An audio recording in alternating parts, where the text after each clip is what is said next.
Olá, bom dia! Observatório Feminino no Ar, comigo, Amanda Antunes, e com a jornalista Fernanda Rodrigues. Ei, Fernanda, bom dia! Bom dia, Amanda. Bom dia para todo mundo que está na escuta e para quem acompanha a gente também pelo YouTube da Rádio Itatiaia. Hoje vamos falar sobre um assunto urgente e que revela a dor silenciosa deixada aí pela violência contra a mulher no Brasil. Os filhos de vítimas de feminicídio, crianças e adolescentes que tiveram suas vidas aí marcadas para sempre, devem então começar a receber agora em dezembro a pensão garantida por lei que reconhece o impacto profundo e permanente desse tipo de crime.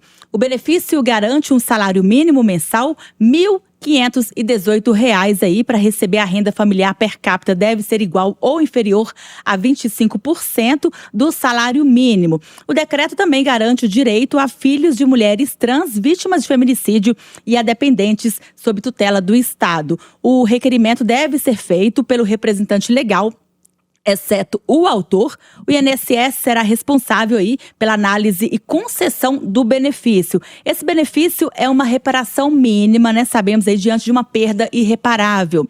Para além dos números, estamos falando aqui de histórias interrompidas e de mães que foram arrancadas à força, de famílias que tentam, então, reconstruir a vida enquanto carregam o luto e a ausência. Para a gente falar desse assunto, o Observatório Feminino de hoje recebe a advogada Ligiere Moreira. Ela é presidente da Comissão de Enfrentamento à Violência contra a Mulher do Instituto Brasileiro de Direito das Famílias, seção Minas Gerais, e membro da Comissão Nacional do mesmo instituto. Ligiere, bom dia. Obrigada, né, pela presença aqui conosco no Observatório Feminino. Bom dia, Amanda. Bom dia, Fernanda. Bom dia a todas as pessoas que estão nos acompanhando. É um prazer estar aqui com vocês hoje. Ligiere, a gente sabe, né, que é um valor que vem para reparar, né, de uma forma muito mínima, né, que é uma perda de uma mulher que foi vítima de um feminicídio. Muitas vezes que a gente acompanha no nosso dia a dia aqui dos factuais, por mulheres que simplesmente queriam terminar seus relacionamentos, não tinham o direito e foram assassinadas. Mas agora, né, um valor, é uma forma que vem trazer um pouco mais de conforto. O que a gente pode falar, né? Como que você avalia esse benefício que passa a valer agora em dezembro? Olha, eu avalio assim, que para além de uma reparação, é também uma forma de a criança, ou adolescente, ou dependente, né, como está na lei, continuar. Porque muitas vezes, assim, ele já teve ali um rompimento abrupto, né, da família dele, ele perde a mãe, ele perde o pai no mesmo momento, muitas das vezes. E aí, para poder continuar, ele acaba se tornando uma pessoa a mais para ser alimentada naquela família onde ele vai ser inserido. E aí, esse benefício, ele vem para aliviar, de certa forma, nessa família que está acolhendo essa criança. Então, assim, vai oportunizar também que ela receba um amparo psicológico, porque muitas vezes a gente sabe que não é tão simples de conseguir isso de forma gratuita, né? Pelo SUS, enfim. Então, é um amparo, realmente. Acaba que eu acredito que eu não chamaria de reparação, sinceramente. Porque eu acho que é muito pequeno. Mas é um auxílio, é uma forma de reiniciar, né, digamos assim. Mas eu vejo com excelentes olhos, claro. Quando eu soube disso, eu fiquei muito feliz. Quando eu soube que agora finalmente veio a regulamentação da lei que já existe desde 2023, finalmente regulamentada para poder, então, ser solicitada e começar a ter efetividade, né? Eu também encaro isso como muito positivo e concordo que a palavra reparação talvez não seja a palavra ideal, porque não tem como reparar uma perda como essa. Com certeza. Eu acho que fica para tentar seguir, né? Porque essas crianças, esses filhos que ficam, adolescentes, até adultos, eles também são vítimas, porque a violência a gente sabe que ela não acontece de uma hora para outra. Então eles estão vivendo nesse ambiente violento e também são vítimas. Muitas estão presentes na hora que a mãe está sendo assassinada pelo companheiro, pelo tio. A gente sabe que são as pessoas mais próximas, pelo padrasto. Então, assim, eu acho que é um passo importante, que precisa se pensar em outras formas A gente já tem aí Lei Maria da Penha, a gente já tem 180. São avanços que a gente comemora, mas sempre pensando que a gente precisa mudar uma cultura, a gente precisa envolver toda a sociedade na educação, no desenvolvimento de homens e mulheres que sejam a favor da vida e contra a violência. E entendam que nós somos seres livres. E a gente, por exemplo, eu sou uma pessoa cristã. Deus deu pra gente o livre-arbítrio. Ele que criou e deu o livre-arbítrio. Então, como que alguma pessoa vai achar que tem o direito sobre a vida, sobre o corpo da outra pessoa? E quando a gente vê o discurso dos assassinos, a Amanda pode até falar mais do que eu sobre isso, porque ela entrevista muitos, né, sendo repórter de polícia, eles acreditam piamente que eles estão corretos. Que aquela pessoa não tinha o direito de interromper aquele relacionamento porque ele não quer. Então, assim, é uma mudança muito profunda que precisa existir. Desde a gente falando aqui, a nossa principal bandeira é a luta, né, para que não exista violência contra a mulher, para que isso diminua e acabe, até os programas e as leis que vêm beneficiar as vítimas. Sem sombra de dúvidas, né? A gente enfrenta o que muitas pessoas têm falado, uma epidemia realmente, né, de feminicídios. Infelizmente, todos os dias nós temos essas notícias trágicas, terríveis, e é o que foi falado agora. É uma coisa que ele não chega, a violência ela não chega direto no feminicídio, né? Ela acontece numa crítica, ela acontece com uma desqualificação da mãe, da mulher para vizinhos, para terceiros, para a criança.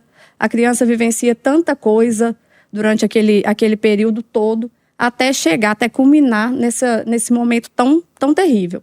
Aqui em Belo Horizonte mesmo, é um caso que marcou bastante aquela mulher que foi morta a facadas pelo companheiro.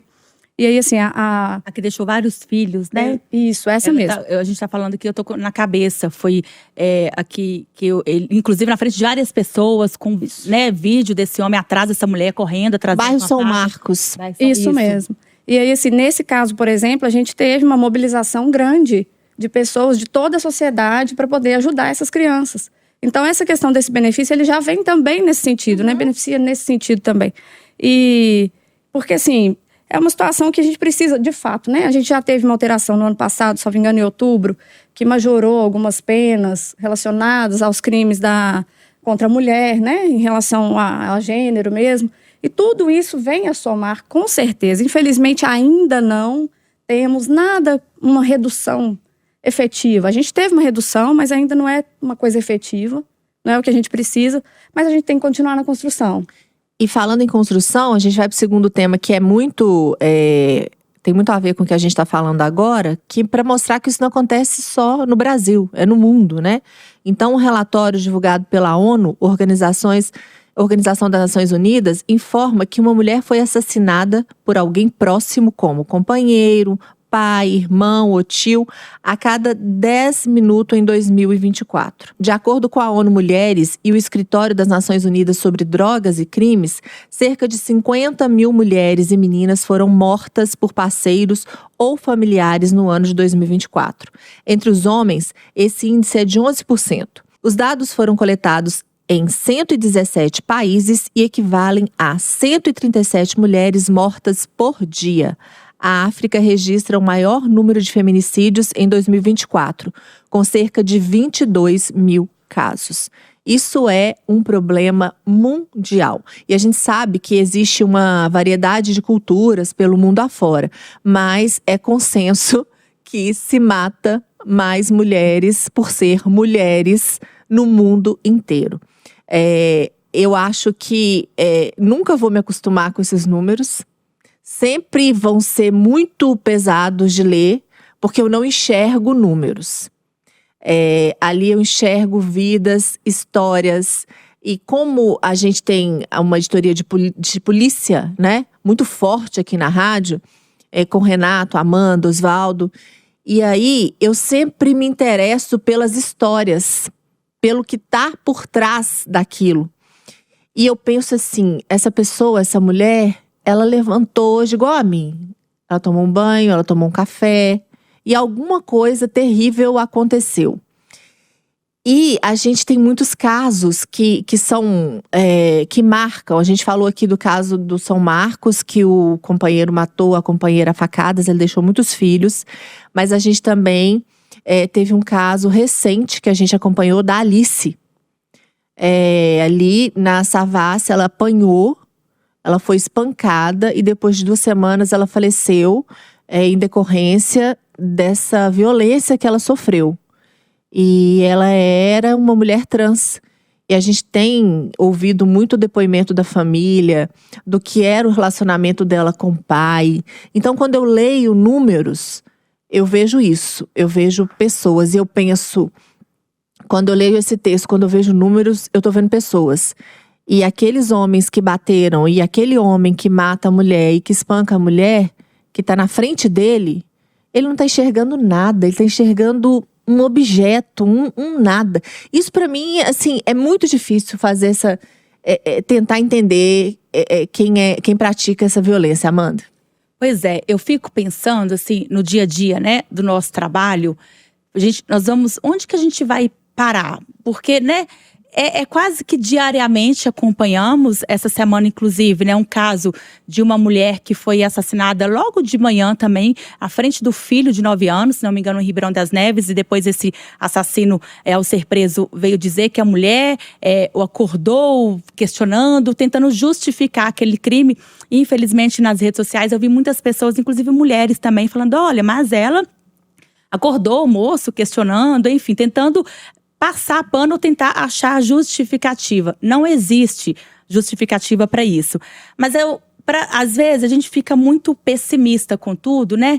Mas eu fico pensando que a gente tem que, claro, celebrar, comemorar, como falamos agora há pouco sobre essas vítimas, filhos de vítimas de feminicídio que vão receber esse dinheiro, e saber que a gente está avançando. Porque se a gente for pegar na legislação, até 1970 e poucos, quase 80, a mulher ela não tinha o direito ainda da própria vida. Isso foi pouco antes de eu nascer. A mulher ainda, para ela fazer qualquer coisa, o marido tinha que decidir se ela poderia trabalhar, se ela poderia viajar. Ela era considerada semi-inimputável, não é isso, doutora? E aí, isso é muito recente. Isso há 40 anos, a mulher não tinha direito, ela casava, e a partir daquele momento que ela era casada, quem decidia a vida dela era o marido dela. Legítima defesa da honra, até gente. 2 anos atrás, né? Olha isso. Pois é, e aí a gente pensa que é muito recente. E então, o que eu penso sobre isso? Não é que tem que acontecer isso não, mas a gente tem que lutar pra gente acreditar no futuro melhor. Porque se a gente não acreditar, pensar assim, nunca vai resolver e deixar pra lá, a gente realmente nunca vai ter a nossa independência de poder terminar um relacionamento, que pra mim isso é a coisa mais absurda. E aí a gente vê, né, a mulher, ela é morta de várias formas, por várias pessoas, né, próximas a ela, e sempre com uma justificativa. Não tem justificativa. Pois é, e apesar de tudo isso que vocês levantaram de uma forma tão clara, a gente ainda ouve tanta crítica relacionada às legislações que a gente tem, que protegem as mulheres, né? Que visam proteger as mulheres de alguma maneira. Por exemplo, a gente ouve as piadinhas. Mas e a lei João da Penha, né? Em questão da lei Maria da Penha, que é uma das melhores leis do mundo que a gente tem, já é reconhecido. E ainda assim, a gente escuta esse tipo de situação. Eu estive recentemente em um congresso, que inclusive é do IBDFAM, o Instituto Brasileiro de Direito das Famílias, e a maioria era mulheres. E o Instituto Brasileiro de Direito das Famílias, ele é muito conhecido pelo fato exatamente de, assim, tentar adequar as leis à realidade, a trazer mais humanidade mesmo para a legislação que às vezes é tão engessada, né?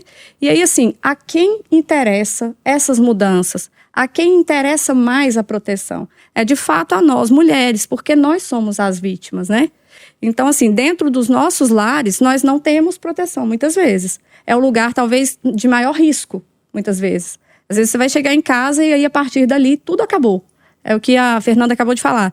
A gente começa o dia bem, aquela mulher que tá ali, que não é um número, é uma mulher, é uma pessoa que tem sonhos como eu, que tem muitos objetivos, tem muita vontade de construir as coisas, mas que naquele dia tudo vai se encerrar. E aí, assim, às vezes aconteceu dentro da casa dela.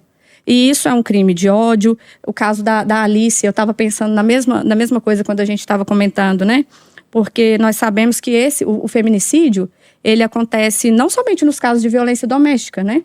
Ele acontece pelo menosprezo ou discriminação à condição feminina. Isso é extremamente triste e a gente precisa continuar falando, a gente precisa continuar lutando, porque a cada passinho desse aqui que a gente dá, a cada 3 mulheres sentadas conversando aqui, a gente consegue talvez modificar a realidade de alguém, mostrar para as mulheres que elas podem ocupar espaços, que não tem que ser só os homens, a gente também pode. Apesar de não ter tanto tempo, como a Amanda já falou, a gente vem conquistando os nossos espaços e é isso que a gente precisa fazer. A mulher que ela é muito dependente, ela está ainda mais correndo riscos, realmente. Porque ela não consegue sair, às vezes, daquela relação que já é doentia, porque ela depende financeiramente, né? A parte econômica, ela é crucial. Então, é mais ou menos nesse sentido mesmo. Vamos agora ao terceiro tema? Desanuviar um pouquinho, né, Amanda? Isso. Bom, gente, olha. Em um novo decreto aprovado pelo Papa Leão XIV, o Vaticano afirmou que, para os católicos, um cônjuge basta para viverem felizes para sempre.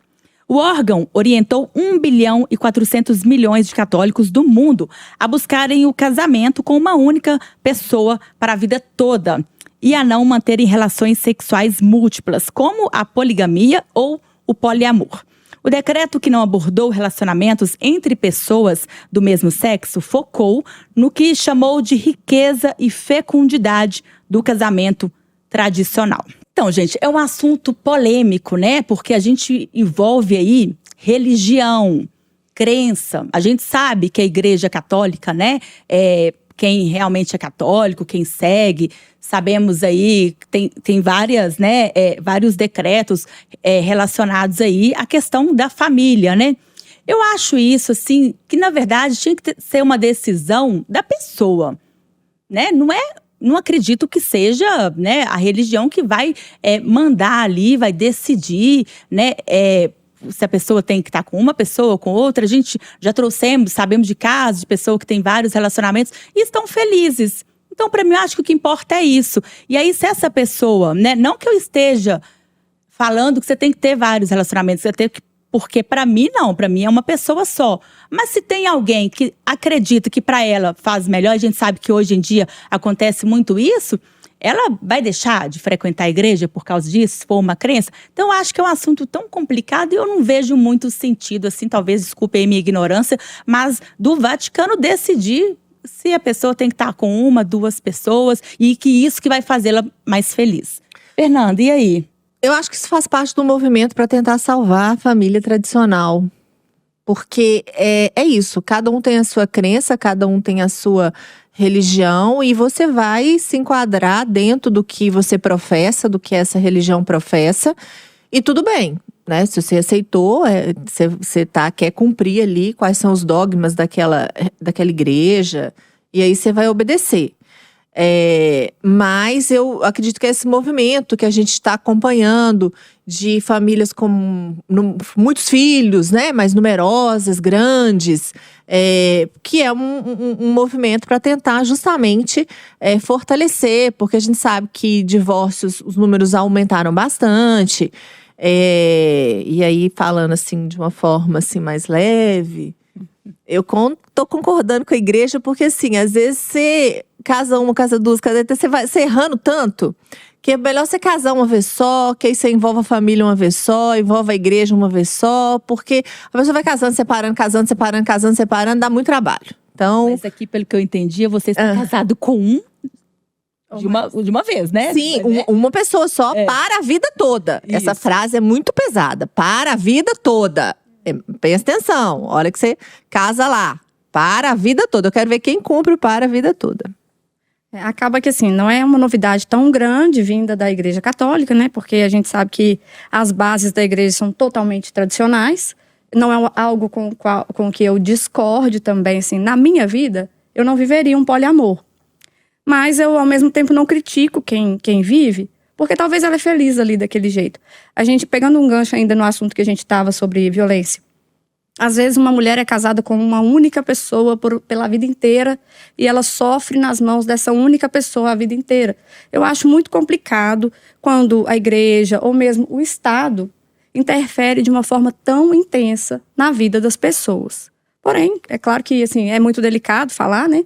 Mas eu respeito o Vaticano, o decreto. Acho também, inclusive quando eu fui ler a respeito, esse decreto também eles falam, não foi mencionado nada sobre divórcio, até porque para a igreja o divórcio não deveria existir, né?